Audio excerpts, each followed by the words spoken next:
ونشهد أن سيدنا ومولانا محمدا عبده ورسوله. أما بعد، قال تبارك وتعالى في القرآن المجيد: أعوذ بالله من الشيطان الرجيم، بسم الله الرحمن الرحيم. والمؤمنون والمؤمنات بعضهم أولياء بعض يأمرون بالمعروف وينهون عن المنكر ويقيمون الصلاة ويؤتون الزكاة ويطيعون الله ورسوله أولئك سيرحمهم الله إن الله عزيز حكيم. صدق الله العظيم. رب اشرح لي صدري ويسر لي أمري واحلل عقدة من لساني يفقهوا قولي واجعل لي وزيرا من أهلي آمين يا رب العالمين. السلام عليكم ورحمة الله وبركاته. وزير حاضرين المجلس، الحمد للہ ماہ رمضان المبارک کی یہ بابرکت ساعت ہے، یہ گھڑیاں جس میں اس وقت میں اور آپ موجود ہیں، پھر اس پر یہ کہ جمعہ المبارک کا دن جس کے بارے میں آپ صلی اللہ علیہ وآلہ وسلم کی متعدد احادیث مبارکہ میں مختلف اس دن کی فضیلت کے حوالے سے بھی ہمیں آپ کا بات ملتے ہیں۔ ابھی میں نے آپ کے سامنے سورۃ توبہ کی آیت نمبر 71 کی ابھی تلاوت کی ہے۔ دو آیات کو سمجھیں گے آج کے اس مختصر سے نشست میں، آیت نمبر 71 اور 72 میں۔ یہاں پر اللہ سبحانہ و تعالیٰ نے ارشاد فرمایا: والمؤمنون والمؤمنات، مومن مرد اور مومن عورتیں۔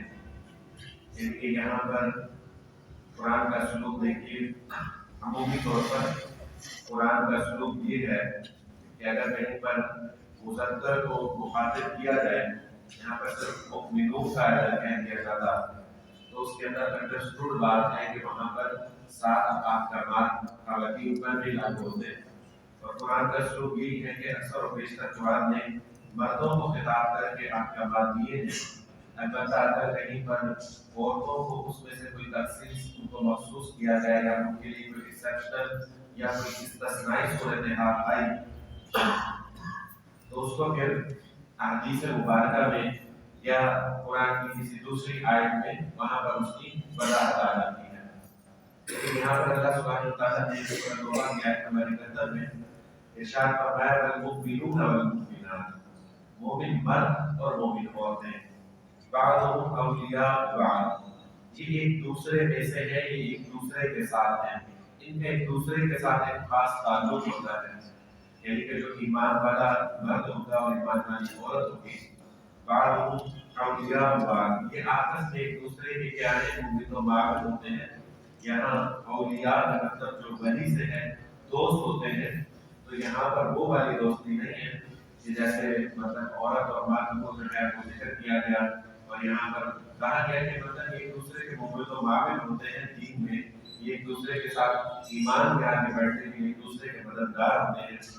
اور آپ جانتے ہیں کہ ظاہر بات ہے وہ نامحرم خواتین جس کو مطلب شریعت اسلامیہ کے اندر بتا دیا گیا ہے کہ مردوں کو ان سے کیا ہے، پردہ لازم ہے، یا عورتوں کو ان سے پردہ لازم ہے، تو بہرحال وہ تو اس کیٹیگری میں نہیں ہے وہ، لیکن ہر مرد اس کی محرم کوئی نہ کوئی عورت ہے، ایک ماں ہے، وہ مومنہ ہے، وہ ایمان والی ہے، اور اس کے بچے ہیں، اس کا خاوند ہے، اس کے بھائی ہیں، تو کون ہے اس کے لیے محرم ہے، ان کے پاس وہ